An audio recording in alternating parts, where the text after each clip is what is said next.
Musim semi telah dimulai dan bunga sakura mulai bermekaran. Ada seorang anak muda yang bernama Haruto yang diam-diam menyukai seorang wanita yang bekerja di sebuah salon rambut. Wanita itu bernama Misaki. Kisah cinta Haruto dimulai saat 6 bulan lalu ketika dia pertama kali bertemu dengan Misaki saat memotong rambutnya.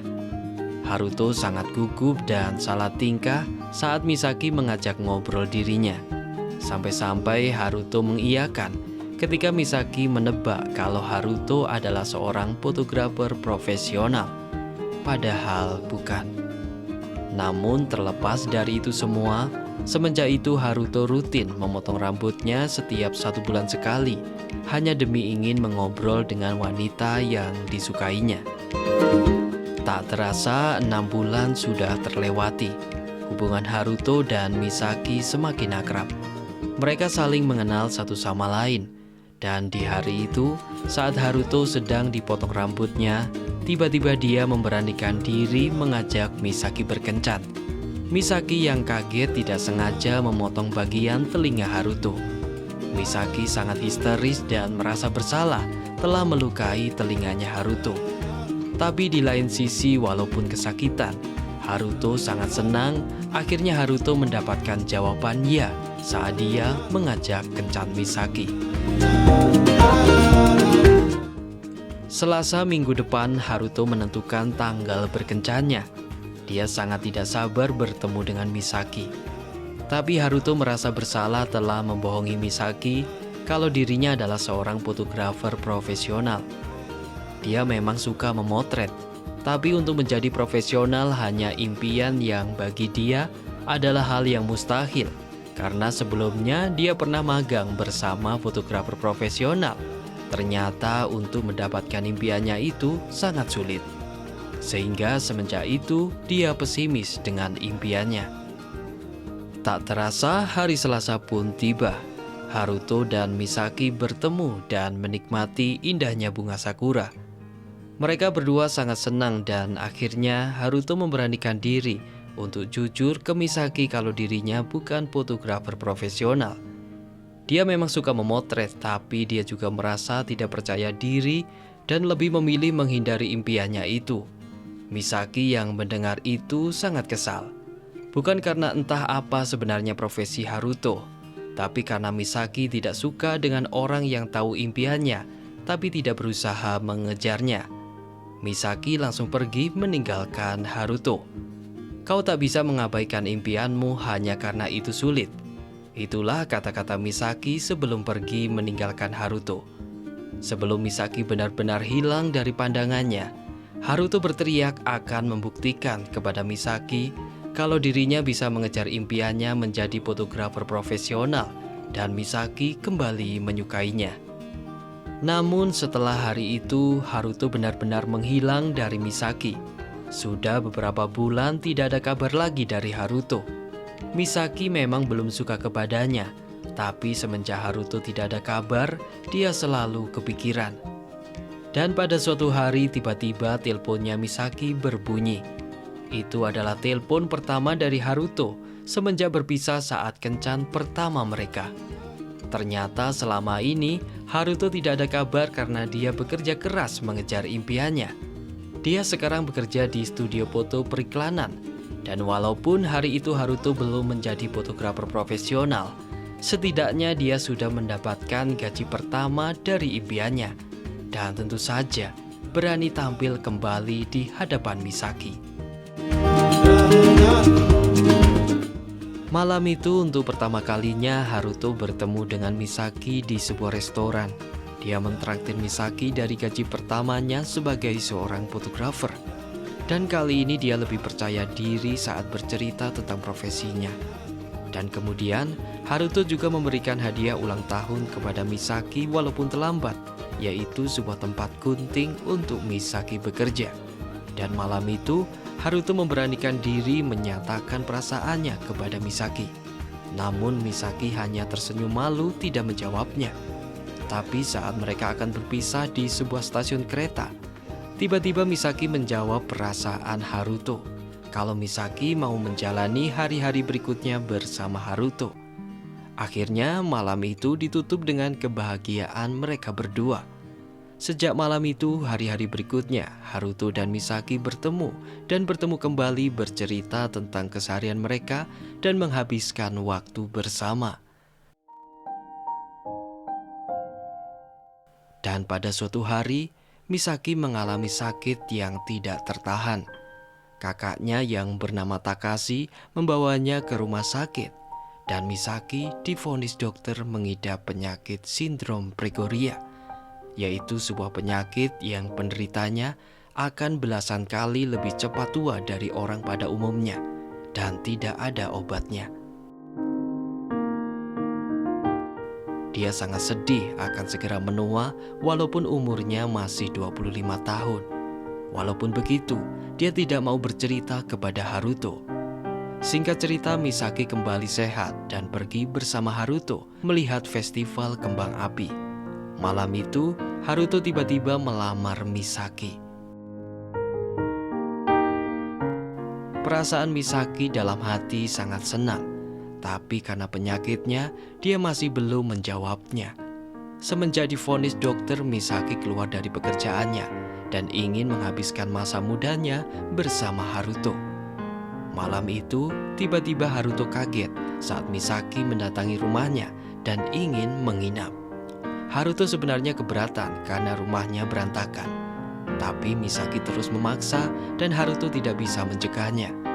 Mereka kemudian menghabiskan malam bersama dan ternyata itu adalah malam terakhir mereka bertemu. Berminggu-minggu Haruto menunggu kabar dari Misaki sejak malam itu. Tapi tetap tidak ada kabar. Haruto mendatangi salon dan rumah Misaki, tapi tetap tidak ada kabar. Haruto tetap tidak menyerah walaupun tidak ada kejelasan. Kemudian Takashi melihat perjuangan Haruto merasa kasihan. Misaki harus mengakhiri hubungannya dengan jelas. Dan akhirnya Misaki menelpon Haruto. Di telepon, Misaki beralasan bertemu dengan mantannya dan sekarang tinggal bersama dengannya. Haruto harus segera melupakannya. Itulah alasan Misaki agar Haruto melupakannya. Tapi Haruto tetap tidak percaya. Haruto ingin bertemu dengan Misaki, namun Misaki menolaknya. Haruto sangat marah dan sedih. Dia menangis. Dia menganggap Misaki adalah orang yang sangat jahat dan egois. Namun dengan tegar, Misaki kemudian menutup teleponnya. Semenjak itu, mereka melanjutkan hidup masing-masing. Takashi membawa Misaki ke pengobatan alternatif di luar kota, berharap ada peluang untuk sembuh. Dia harus mengeluarkan seluruh tabungan nikahnya bersama Ayano, hanya demi kesembuhan Misaki. Namun di suatu hari saat Takashi berkunjung yang kesekian kalinya di tempat pengobatan itu, ternyata tempat itu sudah disegel polisi. Tempat pengobatan itu ternyata hanya penipuan. Takashi merasa menjadi kakak yang tidak berguna. Dia menangis sambil terus berharap adiknya bisa sembuh. Sementara itu, Haruto berusaha untuk tegar dan melupakan Misaki. Dia memilih untuk fokus mengejar impiannya menjadi seorang fotografer dan memutuskan menghapus kontak telepon Misaki. Keadaan Misaki semakin hari semakin memburuk. Fisiknya sudah lemah dan menua. Dia sudah kehilangan harapan, tidak mau lagi menyusahkan orang lain. Hari-harinya dia hanya tinggal menunggu kematiannya saja. Sebelum keadaan semakin tambah memburuk, Misaki ingin diantar untuk melihat Haruto untuk terakhir kalinya. Dia melihat Haruto sedang bekerja. Misaki sangat rindu Haruto, namun dia hanya bisa menangisi keadaannya. Sudah beberapa bulan telah berlalu dan sebentar lagi hari Natal. Dokter memberitahu Takashi kalau Misaki mungkin tidak bisa bertahan sampai musim semi. Takashi sungguh terpukul. Satu-satunya keluarganya akan meninggalkan dia. Namun dia tetap tegar dan menunjukkan keceriaan di depan Misaki. Dia menghadiahkan sebuah topi berwarna pink seperti bunga sakura, dan kemudian menyuruh Misaki untuk menulis keinginannya di selembar kertas, berharap di hari Natal keinginannya terkabul. Beberapa hari kemudian, saat Takashi membersihkan kamar Misaki, dia sengaja melihat tulisan keinginan dari Misaki di hari Natal. "Aku ingin menemui Haruto." Seketika itu, Takashi tidak bisa menyembunyikan lagi keadaan Misaki dari Haruto. Dia pergi menemui Haruto dan menceritakan semuanya. Takashi memohon kepada Haruto untuk memberi semangat Misaki. Haruto tetap tidak pernah melupakan Misaki. Semenjak itu, Haruto setiap hari pergi ke depan kamarnya Misaki untuk bercerita apapun, termasuk dia sudah menjadi fotografer profesional dan bulan depan dia mengadakan pameran, berharap Misaki bisa melihat hasil karya-karyanya. Hari demi hari Misaki mempunyai semangat lagi dan memilih berjuang melawan penyakitnya.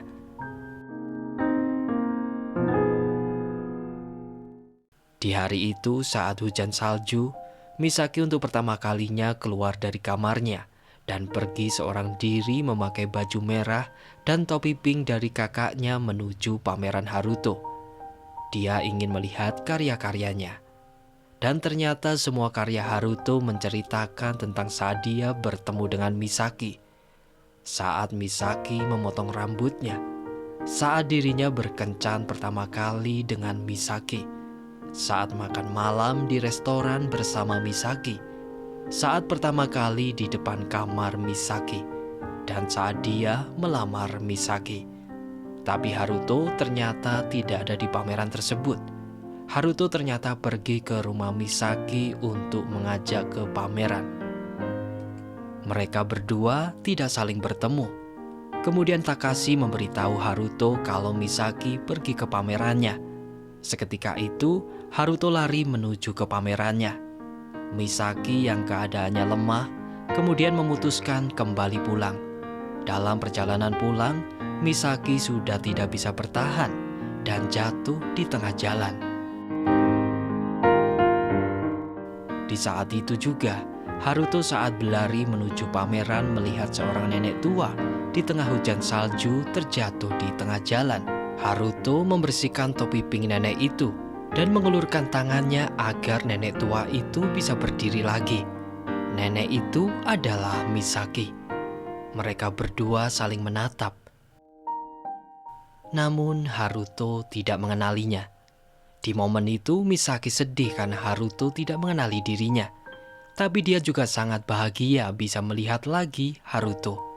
Dia sengaja tidak memberitahu Haruto kalau dirinya adalah Misaki. Kemudian Haruto setelah membantu Misaki berdiri, dia kemudian berlari lagi menuju ke pameran mengejar Misaki. Itulah pertemuan terakhir mereka sebelum Misaki meninggal.